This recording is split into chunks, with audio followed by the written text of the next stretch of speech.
Hello everyone, I'm Qingtong.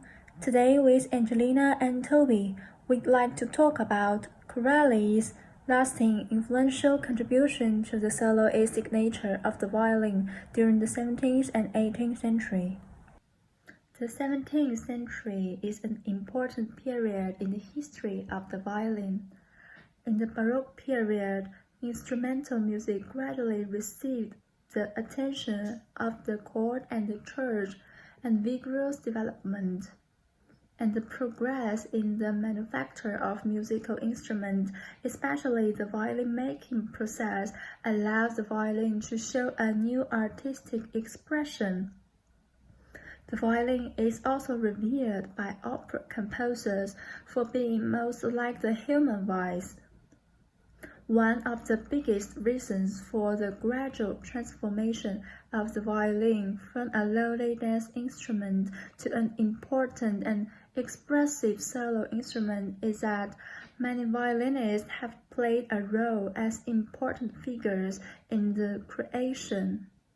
Corelli is a very representative violinist and composer among them.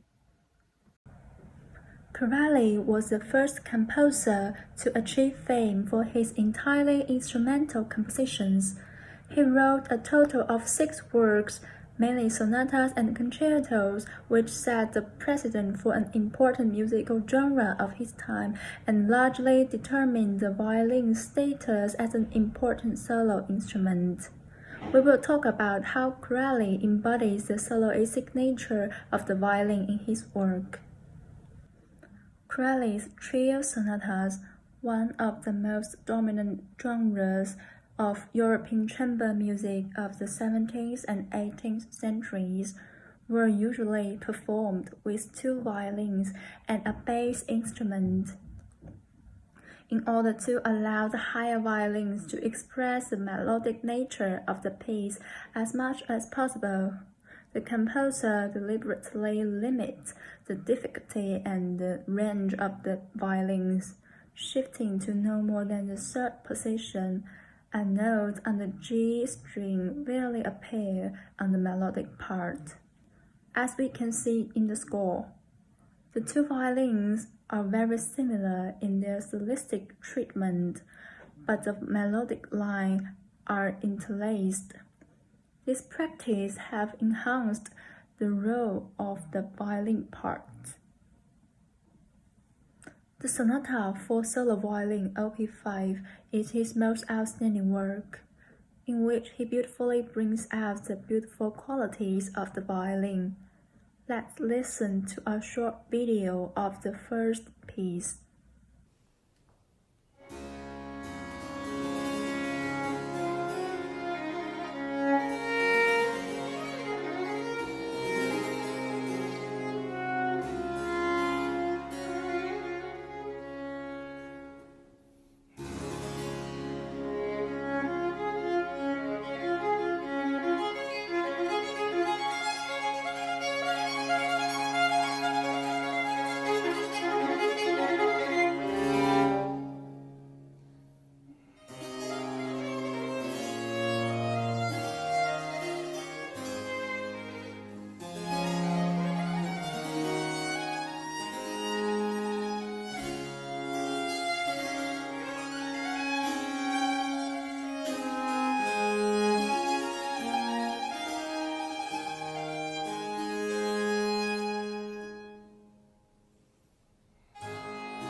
We can see that Corelli pays particular attention to melodic fluidity and tonal beauty, rather than favoring the display of technique, as limiting the playing to low positions which coincide with the human range makes each of his works vocalist and singable.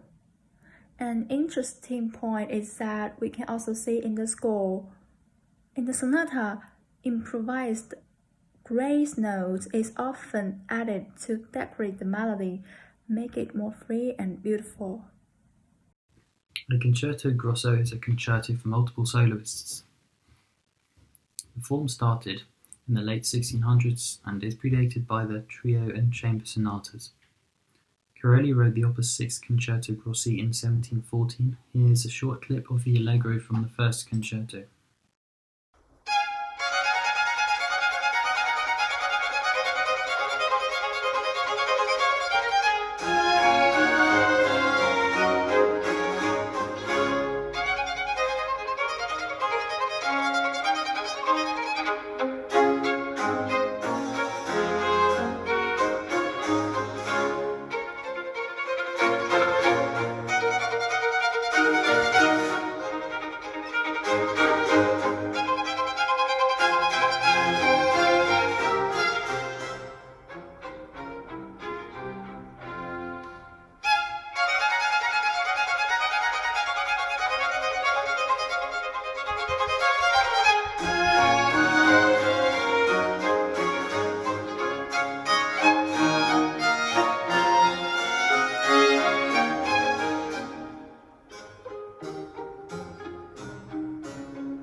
Throughout the selection of these works, the concertino display a different character to the Repiano that has elements of idiomatic solo violin writing, such as scalic runs and trilling that you find in Paganini concerti and in 19th and 20th century concerti.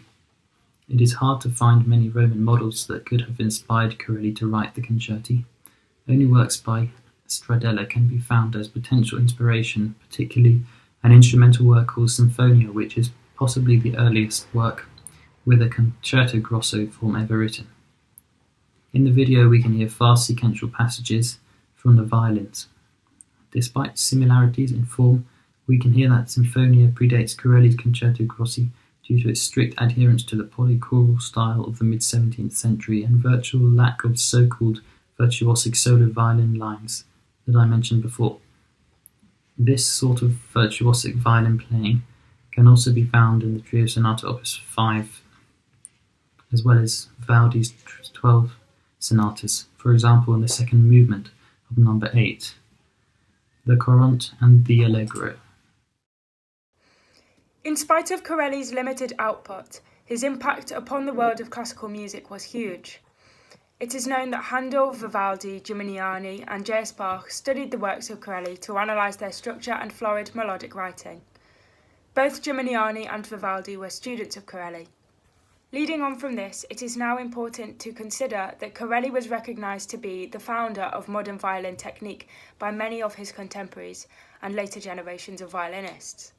It is this technique that Corelli explored, which was facilitated by the instruments produced by the Cremona-based Amati, Guarneri and Stradivari Italian families, who are, of course, some of the most notable violin makers of all time, as Quintong dipped into earlier.